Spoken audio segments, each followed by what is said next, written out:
अति पिछड़ा वो निमंत्रण करता हूँ कि आए और हम अति पिछड़ा दलित गरीबों का हक और अधिकार का आप बात करें। डॉक्टर अनिल जय हिंद जी सभी लोगों से निवेदन है कि खड़ा होकर डॉक्टर अनिल जय हिंद जी का स्वागत करें।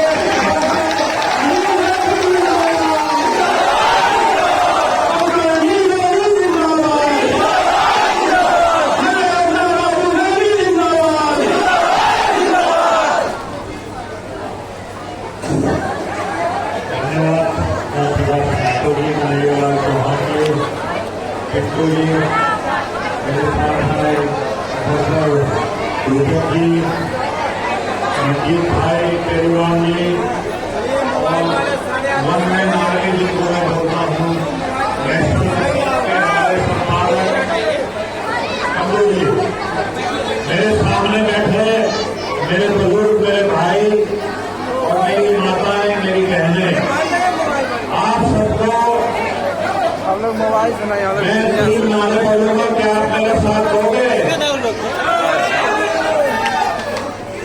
तो पहला नारा है जय भीम, जय भीम,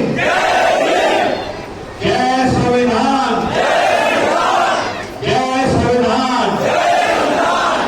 न्याय योद्धा राहुल गांधी जिंदाबाद, न्याय योद्धा राहुल गांधी जिंदाबाद।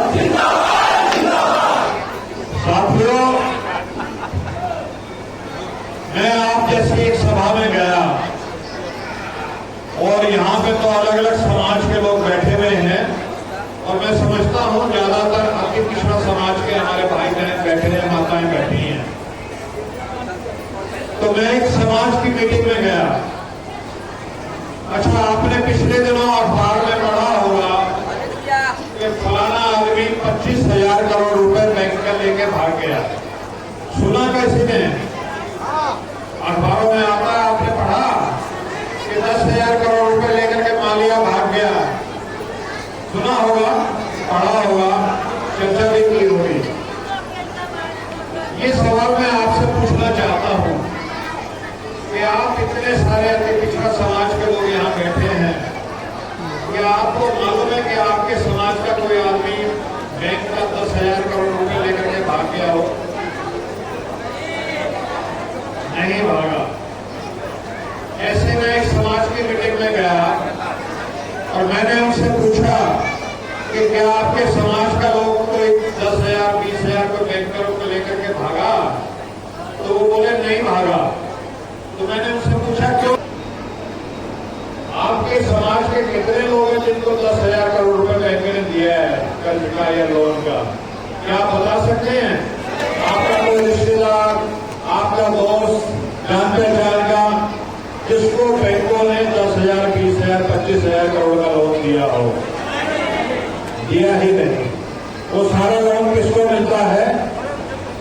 जो इस देश में 2-3 जो सवर्ण जातियां हैं उनको मिलता है और वो ही पूंजीपति बनते हैं और वो ही उद्योगपति बनते हैं।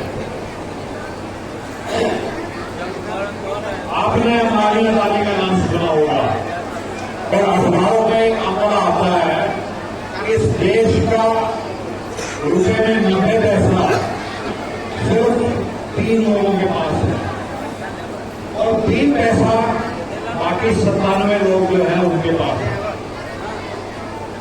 अच्छा, ये बताइए, यहाँ इतने ज्यादा समाज के पिछड़ा समाज के लोग बैठे हुए हैं, मेरे पीछे भी बैठे हुए हैं, क्या आपके समाज का कोई सुप्रीम कोर्ट में जज बना है आज तक? नहीं, कोई नहीं बना। तो जज भी नहीं पता।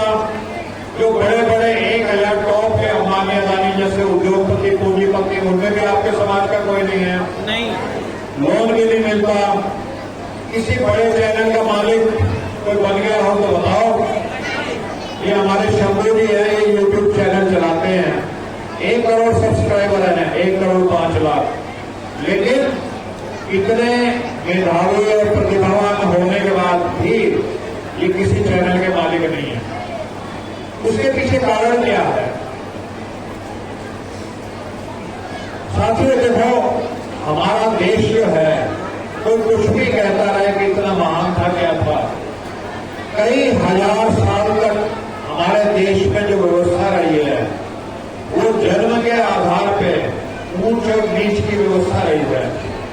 आपने मैंने किस जाति में जन्म ले लिया, इसके आधार पे कहा जाएगा कि ये बड़ा आदमी है या छोटा आदमी है। और हजारों साल तक हमको जिस जाति में जन्म ले लिया उस जाति का ही काम करना पड़ेगा। मान लो मैंने अहिर जाति में जन्म ले लिया तो आज तो बाबा साहब का कानून है, संविधान है, कोई मुख्यमंत्री भी बन जाता है। लेकिन एक समय था अहिर में जन्म ले लिया तो आपको भैंस का गोबर ही उठाना है, वो कोई काम नहीं कर सकते।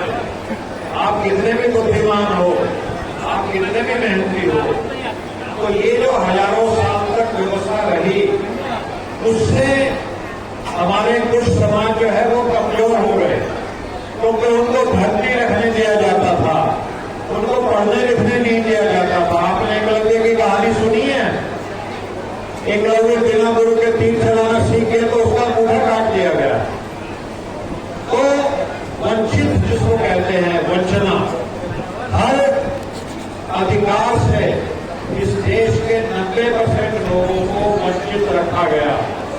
ना उनको पढ़ने लिखने दिया जाता था, ना संपत्ति रखने दी जाती थी, ना धन दौलत रखने दिया जाता था, ना ऊंचे पदों में आने दिया जाता था। वो बैल की तरह होते थे। जैसे बैल होता है ना, सुबह से शाम तक खेत में काम करता है, शाम को उसको इतना खिला देते हैं कि वो जिंदा रहे, अगले दिन फिर काम कर ले। उसको कोई सैलरी नहीं मिलती ना, कोई तनख्वाह या कोई महीने का सैलरी मिलती और नहीं मिलती बैल को। ऐसे 90% जो हमारा समाज था इस देश का, उसको सैलरी नहीं मिलती थी। साल के आखिर में फसल में थोड़ा बहुत इतना दे दिया जाता था कि उसका परिवार जिंदा रह जाए और खेत में काम करता रहे। तो ये जो व्यवस्था चली, इस वजह से हमारा देश कमजोर हो गया और कोई भी बाहर से आता था वो कब्जा कर लेता था। राजा कौन बनेगा, बादशाह कौन बनेगा, कभी आपसे पूछा? 1947 से पहले जब बाबा साहब का संविधान बना, उससे पहले कोई आपके आपसे पूछता था कि राजा कौन बनेगा इस देश का? आपसे कोई नहीं पूछता था। जिसके हाथ में तलवार की ताकत होती थी वो ही राज करता था। तो कांग्रेस पार्टी ने आजादी की लड़ाई लड़ी, अंग्रेजों से आजादी लड़ाई, लेकिन महात्मा गांधी, पंडित जवाहरलाल नेहरू ने एक बात ये भी तय करी कि जब देश आजाद होगा तब सभी लोगों को, चाहे वो किसी भी जाति के हो, किसी भी धर्म के हो, किसी भी क्षेत्र के रहने वाले हो, सबको बराबर का दर्जा दिया जाएगा। क्या किया जाएगा? बराबर का दर्जा दिया जाएगा। उससे पहले पिछड़ों को वोट डालने का अधिकार नहीं था। जो अंग्रेज भी राज करते थे तो जमींदार होते थे, उन्हीं को वोट डालने का अधिकार होता था। जो पिछड़े होते थे उनको वोट डालने का अधिकार नहीं होता था। तो जब संविधान बनने की बात आई तो महात्मा गांधी ने कहा कि ये काम बाबा साहब को दिया जाए। तो बाबा साहब बढ़िया संविधान बनाएंगे। बाबा साहब ने जो संविधान बनाया वो बराबरी का संविधान बनाया।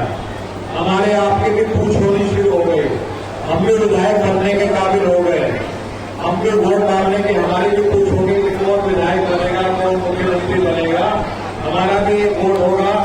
और जो जमींदार साहब होंगे ना, बड़का साहब, उनका भी एक भी वोट होगा। ये बराबरी बाबा साहब का संविधान लेकर के आया। लेकिन बाबा साहब ने जब वो संविधान देश को दिया तो वो तारीख थी 26 नवंबर 1949। उस शाम को बाबा साहब ने कहा था कि देखो, वोट का अधिकार सबको मिल जाएगा और सब एक तरह से सरकार किसकी बनेगी, मुख्यमंत्री कौन बनेगा, राजा कौन बनेगा, उसमें सबकी राय ली जाएगी। लेकिन जो सामाजिक तौर पर ऊंच नीच है, जाति के आधार पर किसी को नीचा कहा जाता है, किसी को ऊंचा कहा जाता है, और हजारों साल से वो लोग जिनके पास धन रहा है, संपत्ति रही है, शिक्षा रही है, वो जो गैर बराबरी है, जब तक इस देश में वो खत्म नहीं होगी तब तक ये देश मजबूत देश नहीं बनेगा।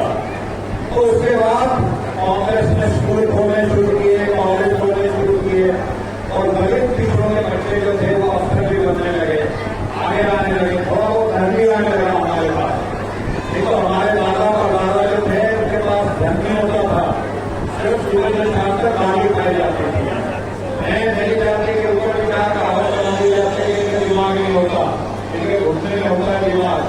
या हर जाति के लोग उसको कहते हैं, उनको ऊपर कहावत बना दी जाती थी। लेकिन पिछले 70 साल में ये जो बाबा साहब का संविधान आया है, उसमें से हमारे में कुछ लोग ऊपर निकलने शुरू हुए। लेकिन जब ये संविधान बना था तो बीजेपी, आरएसएस, उनके लोगों ने एक बात कही थी कि ये संविधान को हम नहीं मानते क्योंकि इस संविधान में मनुस्मृति नहीं है। मनुस्मृति का नाम कितने लोगों ने सुना है? मनुस्मृति का नाम सुना है किसी ने? जिसने सुना हाथ खड़े करे। और कम लोगों ने नाम सुना मनुस्मृति का। हाँ जी, धन्यवाद। मनुस्मृति में ये था कि जिस जाति में जन्म लिया है सिर्फ वही काम कर सकते हैं, दूसरा काम करोगे तो आपका हाथ में काट दिया जाएगा। तो ये जो संविधान था वो मनुस्मृति के आधार पर नहीं, वो मानव बराबर है, इसके आधार पर बना। तो आज भी दो पार्टी इस देश में काम कर रही है। एक तो वो पार्टी है आरएसएस, बीजेपी, जो चाहते जन्म के आधार पर ऊंच और नीच रखा जाए, और एक दूसरी पार्टी जो धारा है, जो राहुल गांधी जी लड़ रहे हैं, वो कहते हैं कि जन्म के आधार पर कोई ऊंच नीच नहीं होना चाहिए, सब बराबर है। और वो जाति है वो पिछड़ गई, या अति पिछड़ा जो आपने लिखा हुआ है, इनको मुख्य धारा में यानी बराबर लाना है ऊंची जातियों के। अब आपने देखा होगा सरोज के सामने खड़े हैं बड़े बड़े जो नेता हैं बिहार के, उनके बच्चे कहाँ पढ़ने जाते हैं? इसी बात मोदी का बच्चा कहाँ पढ़ता है? इंग्लैंड में पढ़ता है। और भी ऐसे नेता होंगे जिनके रविशंकर प्रसाद जी, उनका बेटा भी कहीं विदेश में अच्छी यूनिवर्सिटी में पढ़ता है। तो भाई अगर वो भी भारतीय है तो हम भी तो भारतवासी हैं। हमारे बच्चों के लिए ऐसी शिक्षा की व्यवस्था क्यों नहीं हो रही है? हमारे भी वैसे विदेश में वैसे विश्वविद्यालय में पढ़े। तो ये जो गैर बराबरी है, राहुल गांधी इसको खत्म करना चाहते हैं। वो चाहते हैं कि हमारे बच्चों को भी शिक्षा का मौका मिले अच्छी से अच्छी, चाहे वो विदेश के विश्वविद्यालय क्यों ना हो। हमारे लोग भी अदानी और अंबानी की तरह पूंजीपति बने, उद्योगपति बने। राहुल गांधी ने सबने आपने सुना होगा कि देश की यात्रा की और हजारों किलोमीटर दूर वो पैदल चले। तो आप इससे पहले महात्मा बुद्ध का कई ने नाम लिया।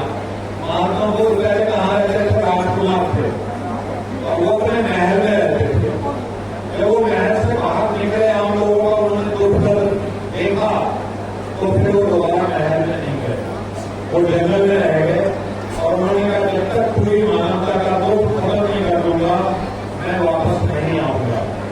राहुल गांधी जब हजारों किलोमीटर पैदल चले, आप जैसे हम ऐसे लोगों से मिले, तो उनको एहसास हुआ कि इस देश के जो 100 में 97 पिछड़े अति पिछड़े लोग हैं, उनको उनकी हिस्सेदारी भागीदारी नहीं मिल रही। और राहुल गांधी जी ने ये प्रण कर लिया कि मैं आखिरी सांस तक लड़ूंगा कि मेरा जो ये इस देश का पिछड़ा समाज है उसको भागीदारी मिले, वो भी देश बनाने में, वो भी पूंजीपति बने, वो भी बड़ा बड़ा सुप्रीम कोर्ट का जज बने और सब जगह आए। तो उन्होंने एक उदाहरण भी दिया। उन्होंने कहा आप सोचिए, कल्पना कीजिए कि एक हवाई जहाज है और उस हवाई जहाज में 10 इंजन लगे हुए हैं। कितने इंजन लगे हैं? 10। एक हवाई जहाज में 10 इंजन लगे हैं। लेकिन पेट्रोल अगर एक इंजन में जाएगा और 9 इंजन में पेट्रोल नहीं जाएगा तो वो हवाई जहाज उड़ेगा नहीं ढंग से। और जिस दिन 10 के 10 इंजन में पेट्रोल चला जाएगा वो हवाई जहाज बहुत अच्छी उड़ान उड़ेगा। इसी तरह राहुल गांधी जी का मानना यह है कि जो 90% पीछे छूट गए, जो सामाजिक मनुस्मृति वाली कुव्यवस्था के चलते पीछे छूट गए, अगर उनको आगे लाना है, मुख्य धारा में लाना है, बराबर बनाना है, तभी ये देश जो है हमारा शक्तिशाली बनेगा, समृद्ध बनेगा, प्रबुद्ध बनेगा, ताकतवर बनेगा, खुशहाल बनेगा। तो ये देश को बनाने की लड़ाई है। 90% जब आगे निकल जाएंगे तो ये देश में पीछे नहीं रहेगा, ये देश के आगे निकल जाएगा। और जब तक किसी भी देश के 100 में 90 पीछे रहेंगे तो वो देश में पीछे रहेगा, आगे निकल ही नहीं सकता। तो राहुल गांधी की ये लड़ाई है। लेकिन जो बाबा साहब ने कहा था कि मैं तुमको एक वोट का अधिकार दे रहा हूं ताकि आप कम से कम राजा कौन बने, सरकार बने, इसमें आपकी भागीदारी बराबर की हो जाए। आज जो सरकार बैठी है और ये जो SIR नाम का उन्होंने कार्यक्रम शुरू कर दिया पूरे बिहार में, वो मनुस्मृति को लागू करने का एक ऐसे कार्यक्रम है कि दलित, पिछड़े, अति पिछड़े, इनका वोट भी काट दिया जाए। मान लो आप में से 20, 100 में से 30 का वोट काट दिया तो आपकी ताकत कम हो जाएगी और फिर वही मनोभाव जो पहले था वही हो जाएगा। और जिस तरह की जलालत, बेइज्जती आपको एहसास नहीं है, क्योंकि हम सब पैदा हुए देश की आजादी के बाद, जब बाबा साहब का संविधान लागू हो गया। इस तरह की जलालत, बेइज्जती हमारे बुजुर्गों की दादा परदादा की होती थी, कैसे उनको मारने दी जाती थी, ठोकरें मारी जाती थी, इसका हमको एहसास नहीं। लेकिन इस चीज का डर है, अगर दोबारा से मनुस्मृति लागू हो गई तो फिर से हमारे आगे आने वाले जो छोटे छोटे बच्चे यहाँ पे हैं, इनके साथ वही जलालत और वैसे ही ठुकाई पिटाई और ठोकरें मारी जाएगी जैसे हमारे दादा परदादा के साथ होता था। तो ऐसी स्थिति न हो, इसके लिए हमें जो लड़ाई चल रही है इसमें जो इक्वलिटी यानी समता वाली ताकत और वो लोग जो ऊंच नीच वाली ताकत, उनके बीच में इस देश में लड़ाई लड़ रही है। और राहुल गांधी जी इस देश में समता, बराबरी, भागीदारी सबको मिले, ये लड़ाई लड़ रहे हैं। और अति पिछड़ों का अगर मैं विशेष तौर पर एक दो बात कह दूं कि राहुल गांधी जी से अति पिछड़ों के कई प्रतिनिधिमंडल कहने में आए, और राहुल गांधी जी के मन में जो बात है वो ये है, इस देश में अगर सबसे ज्यादा अन्याय हुआ है तो वो भी अति पिछड़ों के साथ हुआ है। और शेड्यूल कास्ट को कुछ ना कुछ रिजर्वेशन मिल गया, उनको MLA भी बन जाते हैं, उनकी सीटें रिजर्व होती है, शेड्यूल टाइप के भी MLA बन जाते हैं, MP बन जाते हैं। लेकिन जो अति पिछड़ा समाज है, ना तो ये विधानसभा में आ पाते ढंग से, उनकी जो संख्या है, ना लोकसभा में आ पाते हैं, ना ही इनके ऊपर जो अत्याचार होता है, जैसे शेड्यूल रहेंगे तो SC/ST एक्ट है, उनके ऊपर अत्याचार होगा तो उस पर एक्ट लागू हो जाएगा। लेकिन अंतिम पिछड़ा के खिलाफ अगर कोई अत्याचार करता है दबंग आदमी तो कोई एक्ट भी नहीं है। तो अंतिम पिछड़ा के लिए भी जैसे SC/ST एट्रोसिटी एक्ट है, एक्ट होना चाहिए। कल को कोई ऊंची जात का या दबंग आदमी आपके साथ अत्याचार करे, आपको तंग करे, तो उसको वही कानून लागू हो जाए जो SC/ST कानून कर लेते हैं। और आप लोगों के विधायक बने, लोकसभा में सदस्य बने, मंत्री बने, शिक्षा में आगे आए, ये सारी व्यवस्था के लिए राहुल गांधी जी लड़ रहे हैं। और जब मनु आपके खिलाफ कोई लड़ता है तो उसको बहुत गालियां मिलती हैं। पिछले कई साल से आपने देखा राहुल गांधी जी को कितनी गालियां दी जाती हैं, उनके ऊपर एक के बाद FIR कर दी जाती है। अभी वो दरभंगा में दलित शेड्यूल कास्ट के विद्यार्थियों से मिलने जा रहे थे। अब ये कोई अपराध तो नहीं है। मैं आपसे पूछता हूँ, अगर मान लो मैं शेड्यूल कास्ट के किसी विद्यार्थी से मिलने जाता हूँ तो क्या गुनाह है, अपराध है? नहीं है ना। लेकिन राहुल गांधी जी के ऊपर इसी बात पे FIR हो गई, मुकदमा दर्ज हो गया। तो राहुल गांधी जी दलितों पिछड़ों की लड़ाई लड़ रहे हैं, 38 मुकदमे उनको हो चुके हैं। वो शख्स फिर भी बेधड़क के हो, उसका सामान घर से भागे बाहर फेंक दिया गया, संसद की सदस्यता कैसे कर दी गई, रोजाना लोग गाली देते हैं उसको, रोजाना उसको मारने की धमकियां मिलती हैं, लेकिन वो फिर भी लड़ा हुआ है। तो मैं इससे इतना कहना चाहता हूँ कि एक आदमी हमारी लड़ाई लड़ रहा है और मैं समझता हूँ कि यह आखिरी लड़ाई है। अगर हमने उसका साथ नहीं दिया तो फिर ऐसा ना हो कि दोबारा से इस देश में बाबा साहब का संविधान खत्म हो जाए और मनुस्मृति लागू हो जाए। इसलिए हमें राहुल गांधी जी का पूरा साथ देना है और ऐसी ताकत को मानना है कि हमारे बच्चे भी विदेशों में यूनिवर्सिटी में पढ़े, हमारे बच्चे भी अदानी अंबानी की तरह उद्योगपति बने, सिर्फ ये नहीं कि दरोगा बन के रह जाए, ये सब इंस्पेक्टर बन के रह जाए, मास्टर बन के रह जाए। हम क्यों नहीं ऊंचे स्थान पे जाए? हमारे बच्चे या हमारे समाज के लोग भी सुप्रीम कोर्ट में पहुंचे, तो ये सपना लेके हमें चलना है और आप जी की क़यादत से इस सपने को हमें बहुत जल्द पूरा करना है। नहीं बोलना आपको समझना है क्योंकि साहब ने किया है कि इन अंधेरों में इतने क्षमा जलाए रखिए, सुबह होने को है माहौल बनाए रखिए और एक किरण सच्चाई की अंधकार पे भारी होगी। रात मनवादियों की सही लेकिन सुबह हम सबकी अपनी पिछड़ों की दर्शों की होगी। जय श्री राम, जय हो।